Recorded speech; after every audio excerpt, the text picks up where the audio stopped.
सबसे सफल लोग कैसे सोचते हैं? क्यों कुछ लोग जिंदगी में जो चाहते हैं वही हासिल कर लेते हैं और बाकी लोग बस कोशिश करते रह जाते हैं? आज की ये कहानी आपकी जिंदगी बदल सकती है अगर आप ध्यान से सुने। आप सुन रहे हैं ऑडिबल AI, जहां हम दुनिया के सबसे लोकप्रिय सेल्फ हेल्प किताबों को हिंदी में जीवंत करते हैं। आज हम सुनने जा रहे हैं ब्रायन ट्रेसी द्वारा लिखित द साइकोलॉजी ऑफ अचीवमेंट किताब की वो जबरदस्त सीखें जो आपके लक्ष्य को पाने में मदद करेंगी। सफलता सिर्फ ज्यादा पैसा, नाम या शोहरत नहीं है। ब्रायन ट्रेसी कहते हैं, सफलता का मतलब है अपने लक्ष्य को तय करना और हर दिन थोड़ा थोड़ा करके उस ओर बढ़ते जाना। सबसे पहले आता है मानसिक दृष्टिकोण। आप अपनी जिंदगी को कैसे देखते हैं, यही तय करता है कि आप कितना आगे बढ़ेंगे। अगर आप यकीन करते हैं कि आप सफल हो सकते हैं, तो वही आपके दिमाग के कंट्रोल रूम में एक्टिव हो जाता है। एक सच्ची कहानी सुनिए।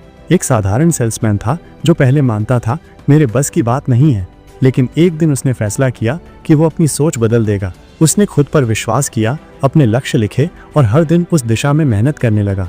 एक साल में ही वो अपनी कंपनी का टॉप सेल्समैन बन गया। क्यों? सिर्फ सोच बदलने की वजह से। लक्ष्य तय करना और उसे लिख लेना दूसरा स्टेप है। ब्रायन ट्रेसी कहते हैं, अगर आप अपना लक्ष्य लिखते नहीं हैं तो वो सिर्फ एक सपना है। दुनिया के सिर्फ 3% लोग अपने लक्ष्य लिखते हैं और वही सबसे ज्यादा सफल होते हैं। क्या आपने अपनी जिंदगी के अगले 5 साल का लक्ष्य लिखा है? अगर नहीं तो आज ही शुरू कीजिए।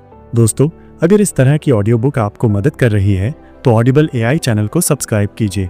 हर दिन कुछ नया सीखने को मिलेगा, हिंदी में, आसान भाषा में, आपके अपने चैनल पर। सोचने का तरीका तय करता है आपके फैसले और फैसले तय करते हैं आपका भविष्य। ब्रायन ट्रेसी एक्सप्लेनेटरी स्टाइल यानी व्याख्या के तरीके की बात करते हैं। जो लोग असफलता को अस्थायी और किसी खास वजह से हुआ मानते हैं वे जल्दी उबर जाते हैं, और जो लोग असफलता को स्थायी और सब जगह फैली हुई मानते हैं वे हार मान लेते हैं। एक विजेता की तरह सोचना सीखिए।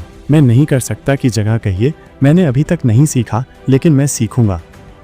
मैं फेल हो गया की जगह कहिए, मैं सीख रहा हूँ।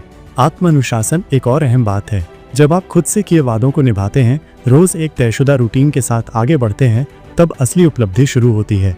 रोज सुबह उठकर 30 मिनट पढ़ाई, अपने लक्ष्य दोहराना, नकारात्मक बातें बंद करना, ये छोटी छोटी आदतें लंबे समय में बड़ा बदलाव लाती हैं। विजुअलाइजेशन यानी सफलता की कल्पना करना, ये तकनीक ओलंपिक एथलीट भी इस्तेमाल करते हैं। दिमाग ऐसा बनाया गया है कि जब आप कल्पना में खुद को सफल होते देखते हैं तो दिमाग में असल जैसी प्रतिक्रिया होती है। तो हर दिन कुछ वक्त अपने सपनों की जिंदगी की कल्पना कीजिए। आप कैसे काम कर रहे हैं, कैसी कमाई हो रही है, कैसी जिंदगी जी रहे हैं। छोटा लग सकता है लेकिन ये आपकी हकीकत पर असर डालता है। उत्पादक लोगों की एक आदत होती है, वे एक एक करके जरूरी काम खत्म करते हैं। ईट दैट फ्रॉग तकनीक यहाँ काम आती है, यानी सबसे कठिन काम को सुबह सबसे पहले निपटा दीजिए, फिर दिन आसान हो जाएगा। एक और कहानी। एक लेखक से उसकी सफलता का राज पूछा गया। उसने कहा, मैं हर सुबह 6 बजे उठता हूँ और 9 बजे तक सिर्फ लिखता हूँ। इसी अनुशासन ने मुझे 10 बेस्ट सेलर किताबें दी हैं। यही फर्क है, सपने सब देखते हैं लेकिन उसके मुताबिक मेहनत कितने करते हैं। खुद पर विश्वास रखिए, यही आत्मविश्वास की जड़ है। जो ताकत आपके भीतर है, अगर आप उसे थोड़े से भी सही तरीके से लगाएं तो आप खुद चौंक जाएंगे। ब्रायन ट्रेसी कहते हैं, जो कुछ भी आपको चाहिए वो सब कुछ आपके भीतर पहले से मौजूद है। दोस्तों, ये थी ब्रायन ट्रेसी की जिंदगी से ली गई आजमाई हुई सीखें, द साइकोलॉजी ऑफ अचीवमेंट। अगर आप अपनी जिंदगी में कुछ बदलना चाहते हैं तो आज से ही शुरू कीजिए। सोच बदलिए, आदतें बदलिए और सफलता को अपनी तरफ खींच लाइए। ऐसी ही ऑडियो बुक्स के लिए ऑडिबल AI चैनल को सब्सक्राइब कीजिए। नई नई प्रेरणादायक कहानियों और किताबों के साथ हम हर दिन आ रहे हैं। हमारे साथ बने रहिए और अपनी जिंदगी को बेहतर बनाइए।